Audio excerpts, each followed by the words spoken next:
Assalamualaikum everyone. Welcome to the third episode of Weekend Reads. In the previous episode, we talked about how do you form new habits, and we looked at things like craving and how it helps to fuel a habit loop.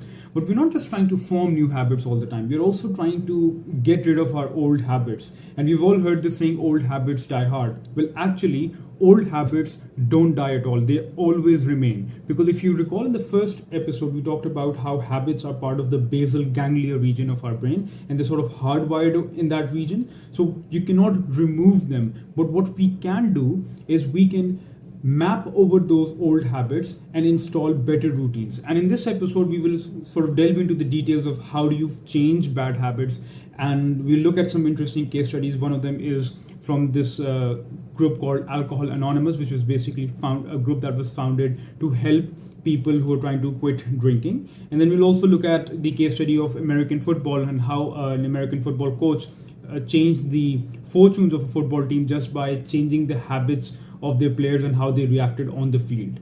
And in these two case studies, we will look at some interesting ideas which will outline certain steps that we all can take to change habits. Maybe you're trying to quit smoking, or maybe you're trying to control your diet or eat better or sleep better. Whatever that is, we can change our old habits by using the steps that will be outlined in these case studies. So, and during these case studies, we'll also come across a very interesting concept, which is hard to put into words and even harder to put into quantifiable numbers, but plays a very vital role in changing habits. So with that, let's jump into the first case study. And this is a case study of Alcohol Anonymous, which is a group that was founded by a former alcoholic who had quit drinking, and then he went on to found this group to help other people quit drinking as well. And there's a lot of science to addiction, and there are a lot of genetic components to it as well. We're not going to get into those details, but what we will focus on is how we can sort of change habits around alcohol, and what fuels the habit of drinking in order to bring about a change, in order to help people quit drinking. And so what this person basically did, and in this organization Alcohol Anonymous does, is that they have a series of tasks that they ask their members to do, and in those tasks they make them do certain things which enable them to form better habits and quit drinking altogether. And the idea is that they're also rooted in the Christian culture. So one of the things that it does is that it asks in sort of biblical language to admit your sins to the God. And what it basically is asking the individuals to do, there are about 12 steps that they have to follow. And in one of the steps, what they're asking is to admit that you're doing something wrong, and then ask them to literally write down all of the triggers that lead to that bad habit, right? So when they're admitting that you're sinning, or using that kind of language, what they're actually asking the members to do is basically write down all of the triggers that sort of fuel their habit of drinking. So in that way, they're able to sort of literally write down every single thing that is leading them to drink. And after that, in one of the later steps, they ask them to sort of list the reasons why they do it, which is essentially about all the rewards that they are getting by consuming alcohol. And what they basically noticed was that it's not the physical impact or the physical effects of that you experience when you drink alcohol that the people really want. What they're really craving is things like companionship, things like blunting of their anxieties and stresses of life, and being able to escape the gritty realities. So those are the basic rewards that they're craving, and they're fueling that by the consumption of alcohol. And the cues basically for these for drinking is basically stresses of life, which we all go through, difficulties, sometimes social isolation, all of these things. So once they outline all of the triggers that are leading to them to drink, and all of the supposed rewards that they're getting, which they're craving, and they're fulfilling that craving with drinking, they then make an effort in trying to install a new routine, which is executed for the same cues and gives them the same rewards. So if there's a person who's struggling to quit drinking, and they drink because they are craving some sort of companionship, or they want to blunt their anxieties or escape from their life stresses, that's why they're drinking.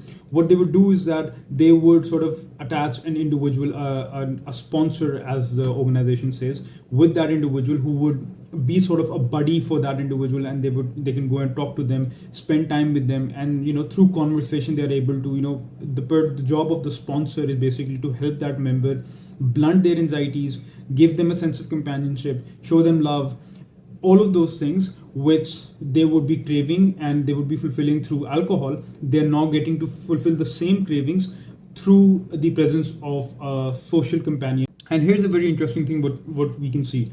The cues are remaining the same. There are stresses of life. There is anxiety. There is social isolationism. All of those things are existing. The rewards are also same. Companionship, the need to escape the difficulties and the tensions that we face in our lives. And all of those things, but we're just changing the routine. Instead of going to a bar and sort of drinking our way through those problems, what you're basically doing, you're spending time in this healthy community where you can talk about those problems, where you can discuss, or you can engage in healthy activities that takes your mind away from the problem that you're facing. And what they were able to notice is that a lot of people benefited from it. Not everybody did. Some of them did, some of them didn't. But the problem to a certain extent was being solved by this idea of when you change habits and you ensure that those habits stick.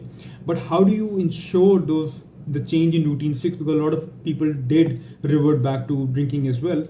We will cover that in the second case study.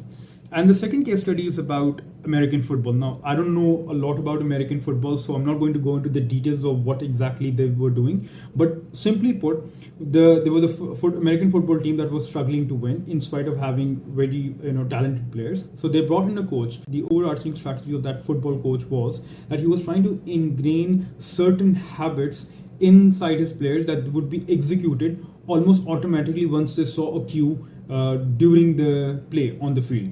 So he wanted them to sort of react almost impulsively out of habit rather than having to think and then react. And this reminds me of something that I also experienced when I was playing cricket for my school, and I was fielding, and there was a high ball, so I went to take that catch, and I had a lot of time to think about it. And because I had a lot of time to think about that catch, I started thinking, oh, what if I drop there? And as a result of it, I got into my own head and I dropped that catch. Almost an over later, I was fielding at another position and the ball was smacked towards me, and it was so quick that I did not really have the time to think, and suddenly about in a fraction of a second later I saw and I had the ball in my hand, and I'd taken that catch because I was reacting out of habit because that I had trained in the nets. But when I had time to think, the habit loop was not executing because I was using the conscious part of my brain, and I ended up dropping that catch. So, and the same thing was happening to this team. They would play, good football. They would win matches, but when they went to the playoffs, when the pressure was high, they would suddenly start reverting back into their old ways, and they would start fumbling the ball. They would miss interceptions, which they otherwise would have had they been executing the habit that their coach was trying to inculcate.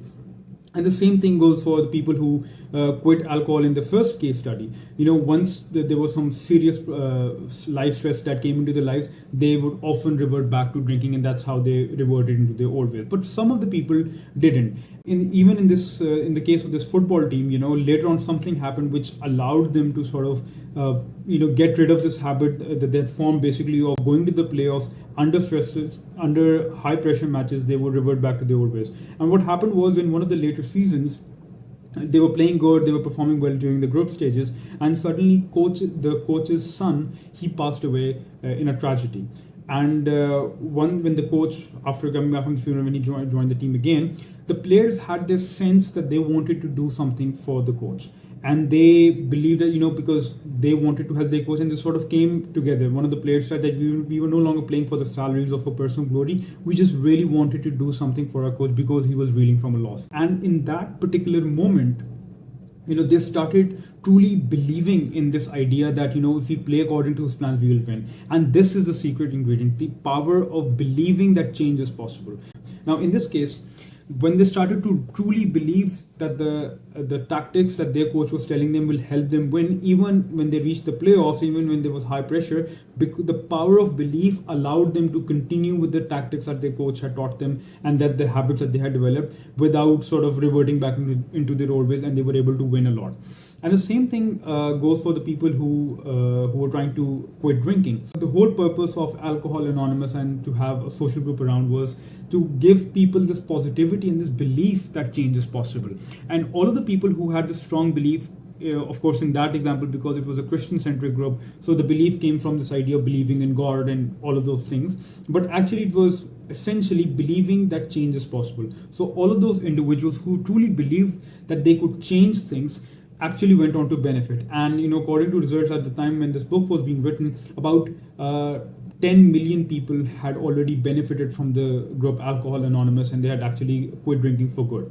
So in order to change habits, you have to do a few things. Number one, you have to identify the triggers of a bad habit, which will be your cues. The second thing you have to do is identify the rewards that you are craving and due to which you are going through the loop of that bad habit.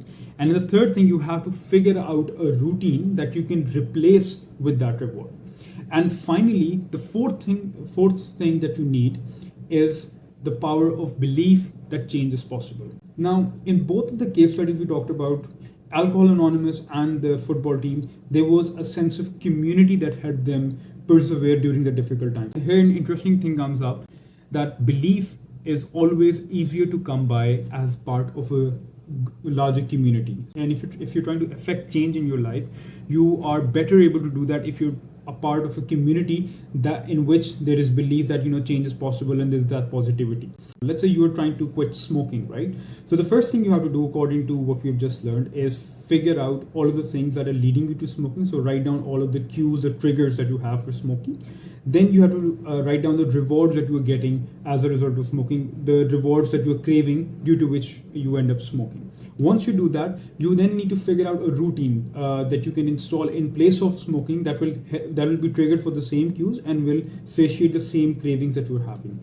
And finally, you need to have belief in yourself that change is possible. And ideally, you could surround yourself people who have already quit smoking and who are supportive in your journey towards quitting smoking. And the same thing you can implement for other things. Well, let's say if you're trying to quit bad eating habits and form better eating habits, so surround yourself with people who would give you positivity. And this concept of belief was really interesting to me. It shows how much of an impact that you can have in your own life and in the lives of people around you just by being positive. And I believe we are surrounded by negativity, and there is uncertainty and there are problems. We all experience them. But just by being positive about ourselves and exhuming that positivity towards people around us, we can really bring about a lot of change in our lives, in our immediate social circles.